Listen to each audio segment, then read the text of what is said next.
Hello friends, welcome to our channel. तो friends, आज की इस वीडियो में हम बात करेंगे हमारी एनटीए यूजीसी नेट पेपर 1 2022 से रिलेटेड जो प्रैक्टिस सेट सीरीज़ है उसके प्रैक्टिस सेट 23 के बारे में, जहां पर फ्रेंड्स आज की इस वीडियो में हम डिस्कस करेंगे 5 एमसीक्यूज़ को। तो आप सभी वीडियो का फॉर्मेट जानती हैं, तो हम डायरेक्ट अपने फर्स्ट क्वेश्चन पर चलते हैं, जहाँ पर आज का हमारा पहला क्वेश्चन है, जहाँ पर आपको करना है मैच द फॉलोइंग। सबसे पहले है हमारे पास ए, जहाँ पर है नागोया प्रोटोकॉल और उसके सामने है 1 गिवन है क्वालिटी एजुकेशन। बी पर है कार्टेजेना प्रोटोकॉल और सामने गिवन है सेकंड पर क्लीन वाटर। सी पर है SDG 6 जिसके सामने गिवन है नंबर 3 2003। डी है SDG 4 यानी कि सस्टेनेबल डेवलपमेंट गोल 4, इसके सामने नंबर 4 गिवन है 2014। फ्रेंड्स, कोड आप अपनी स्क्रीन पर देख सकते हैं और इसी वीडियो के नीचे कमेंट करके हमें 10 सेकंड के अंदर करेक्ट कोड बता सकते हैं।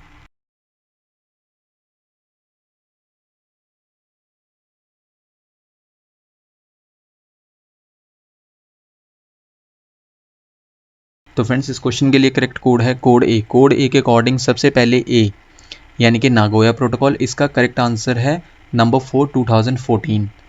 देन इसके बाद ऑप्शन बी कार्टेजेना प्रोटोकॉल, इसका करेक्ट आंसर है यानी कि करेक्ट पेयर है नंबर 3 यानी कि 2003। नेक्स्ट पर है सी SDG 6, इसका करेक्ट पेयर है नंबर 2 क्लीन वाटर। और डी पर है SDG 4, इसका करेक्ट पेयर है नंबर 1 क्वालिटी एजुकेशन। जहाँ पर फ्रेंड्स इस क्वेश्चन को हम थोड़ा डिस्कस कर लेते हैं। सबसे पहले हमारे पास था नागोया प्रोटोकॉल। नागोया प्रोटोकॉल को अडॉप्ट किया गया था यानी कि अपनाया गया था कब? 29 अक्टूबर 2010 को जापान के नागोया में। और ये कब लागू हुआ? 12 अक्टूबर 2014 से। इसके बाद हमारे पास ऑप्शंस में था कार्टेजेना प्रोटोकॉल। कार्टेजेना प्रोटोकॉल पर कब हस्ताक्षर किए गए? 16 मई 2000 को। और ये कब से इफेक्टिव हुआ? 11 सितंबर 2003 से। नेक्स्ट पॉइंट में convention on biological diversity in short CBD, इसके दो सप्लीमेंट्री एग्रीमेंट्स हैं। कौन कौन से? कार्टेजेना प्रोटोकॉल और नागोया प्रोटोकॉल। नेक्स्ट पॉइंट है हमारा सस्टेनेबल डेवलपमेंट गोल्स, जिन्हें ग्लोबल गोल्स भी कहा जाता है। इससे भी हमने दो मैच द फॉलोइंग्स को लिया था क्वेश्चन में, जहाँ पर फ्रेंड्स 17 ग्लोबल गोल्स हैं यानी कि 17 सस्टेनेबल डेवलपमेंट गोल्स हैं। इसके बाद नेक्स्ट पॉइंट में SDGs यानी कि सस्टेनेबल डेवलपमेंट गोल्स को सेटअप किया गया था 2015 में। किसके द्वारा? यूनाइटेड नेशंस जनरल असेंबली द्वारा। और कब तक अचीव करना है इन गोल्स को? 2030 तक। और इन गोल्स ने यानी कि सस्टेनेबल डेवलपमेंट गोल्स ने किन्हें रिप्लेस किया यानी कि किन की प्लेस ली? मिलेनियम डेवलपमेंट गोल्स की, जो कि समाप्त हो गए थे कब? 2015 में। नेक्स्ट पॉइंट में हमारे पास SDG 6 किससे एसोसिएटेड है? क्लीन वाटर और सैनिटेशन से। और SDG 4 किससे एसोसिएटेड है? किससे जुड़ा है? क्वालिटी एजुकेशन से। इसके बाद फ्रेंड्स हम अपने नेक्स्ट क्वेश्चन पर चलते हैं। क्वेश्चन नंबर 2 में आपको बताना है dash has become the first Indian state to implement the national policy on biofuels, यानी कि इनमें से कौन सा जैव ईंधन पर राष्ट्रीय नीति लागू करने वाला पहला भारतीय राज्य बन गया है।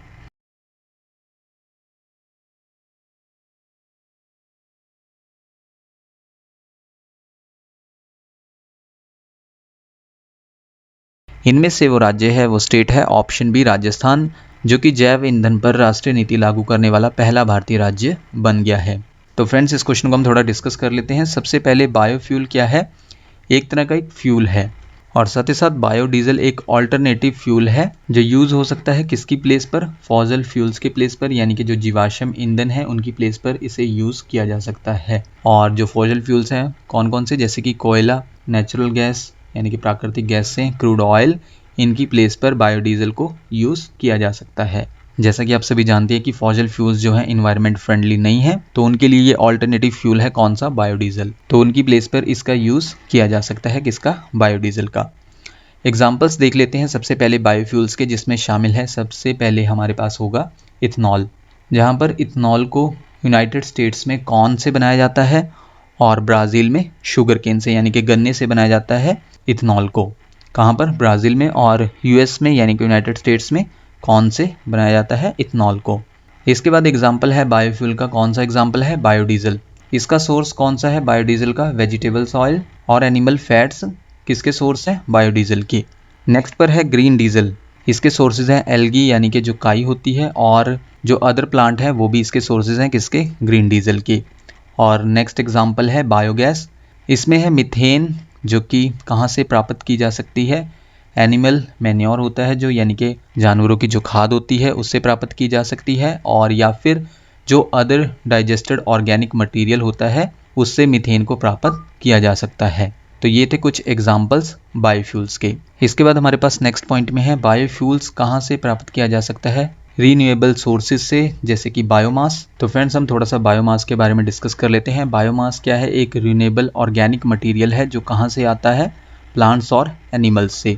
और इसके अलावा बायोमास एक इम्पॉर्टेंट फ्यूल है कई कंट्रीज़ में, स्पेशली जो है इसका यूज़ किया जाता है कुकिंग के लिए और हीटिंग के लिए कई डेवलपिंग कंट्रीज़ में।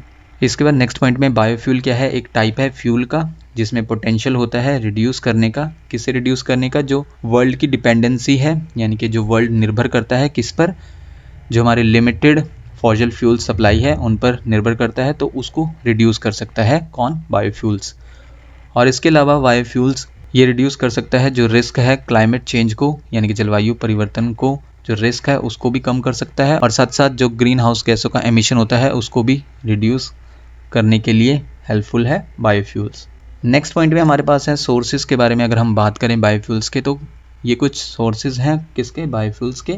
सबसे पहले है एनिमल फैट, देन उसके बाद शुगर केन, इसके बाद राइस, उसके बाद है बीट यानी कि चुकंदर, अगला है वुड चिप्स, उसके बाद canola oil, corn oil, palm oil. ये सभी किसके सोर्सेज हैं, बायोफ्यूल्स के, यानी कि बायोफ्यूल को यहाँ से प्राप्त किया जा सकता है। इसके बाद नेक्स्ट पॉइंट है प्रमोट करने के लिए बायोफ्यूल्स को कंट्री में एक नेशनल पॉलिसी ऑन बायोफ्यूल्स, यानी कि नेशनल पॉलिसी ऑन बायोफ्यूल्स को लॉन्च किया गया था किसके द्वारा, ministry of new and renewable energy द्वारा, कब, 2009 में। इसके बाद हम अपने नेक्स्ट क्वेश्चन पर चलते हैं। क्वेश्चन नंबर 3 में आपको बताना है what are the benefits of choice based credit system, in short CBCS system. जहाँ पर हमारी स्टेटमेंट फर्स्ट क्या है, CBCS allows students to choose subjects that they find interesting, यानी कि CBCS छात्रों को उन विषयों को चुनने की अनुमति देता है जो उन्हें दिलचस्प लगते हैं। इसके बाद हमारे नेक्स्ट स्टेटमेंट है statement second, students can change subjects every semester, यानी कि छात्र हर सेमेस्टर में विषय बदल सकते हैं। फ्रेंड्स कोड आप अपनी स्क्रीन पर देख सकते हैं और इसी वीडियो के नीचे कमेंट करके हमें 10 सेकंड के अंदर करेक्ट कोड बता सकते हैं।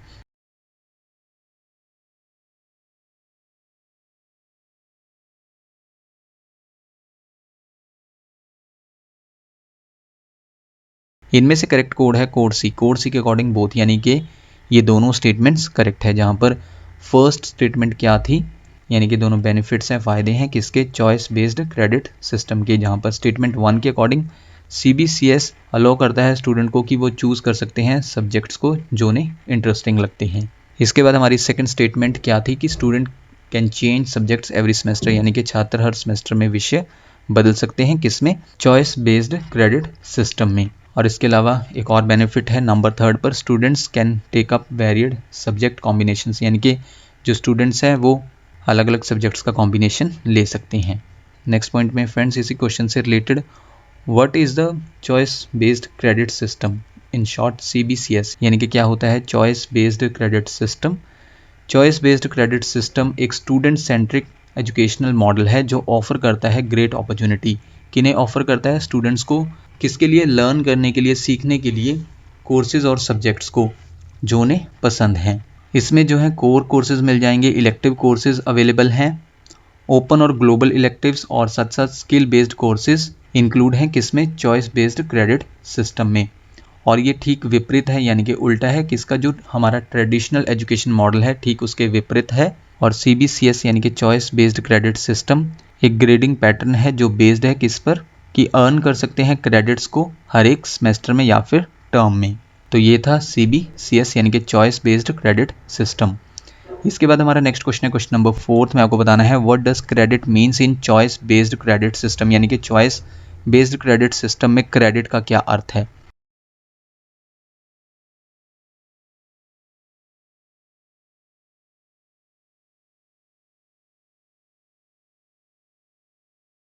इसमें क्रेडिट का अर्थ है नंबर ऑफ टीचिंग आवर्स, यानी कि शिक्षण घंटों की संख्या।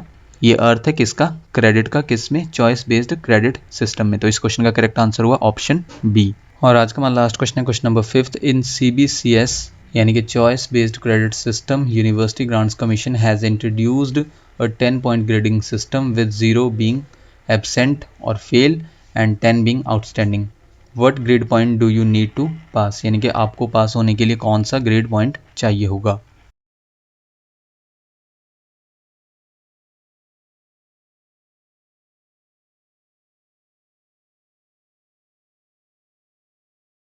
इनमें से वो है ऑप्शन डी फोर्थ। तो friends, choice based credit system में यूजीसी ने यानी कि यूनिवर्सिटी ग्रांट्स कमीशन ने रेकमेंड किया है 10 पॉइंट ग्रेडिंग सिस्टम, जहां पर फ्रेंड्स लेटर ग्रेड्स हैं और ग्रेड पॉइंट्स हैं। ओ लेटर ग्रेड किसके लिए है? आउटस्टैंडिंग के लिए, और उसके लिए कितने ग्रेड पॉइंट्स हैं? 10 ग्रेड पॉइंट्स हैं। नेक्स्ट पर है ए प्लस, किसके लिए है? एक्सीलेंट के लिए, और इसके लिए ग्रेड पॉइंट्स कितने हैं? 9। नेक्स्ट पर है लेटर ए ग्रेड, किसके लिए है? वेरी गुड के लिए, और ग्रेड पॉइंट क्या है इसके लिए? 8। उसके बाद है बी पॉजिटिव, ये है गुड के लिए और ग्रेड पॉइंट 7 है। नेक्स्ट है बी यानी कि अबव एवरेज, इसके लिए लेटर ग्रेड है और ग्रेड पॉइंट 6 है बी के लिए। नेक्स्ट है सी यानी कि एवरेज, और ग्रेड पॉइंट एवरेज के लिए कितना है? सी के लिए 5। और नेक्स्ट लेटर ग्रेड है पी यानी कि पास, और इसके लिए ग्रेड पॉइंट्स कितने दिए जाएंगे? 4। और लास्ट पर है एफ यानी कि फेल या फिर absent, in short A B, तो इसके लिए ग्रेड पॉइंट दिए जाएंगे 0। तो ये था यूजीसी का रेकमेंड किया हुआ 10 पॉइंट ग्रेडिंग सिस्टम, किसके लिए? चॉइस बेस्ड क्रेडिट सिस्टम के लिए। तो फ्रेंड्स, ये थी हमारी आज की वीडियो जिसमें हमने 5 MCQs को कवर किया। आप हमें इस वीडियो के नीचे कमेंट करके बता सकते हैं कि आपने टोटल क्वेश्चंस यानी कि 5 क्वेश्चंस में से कितने क्वेश्चंस को करेक्ट मार्क किया। नेक्स्ट वीडियो आपको जल्दी चैनल पर मिल जाएगी। So thank you friends for watching this video.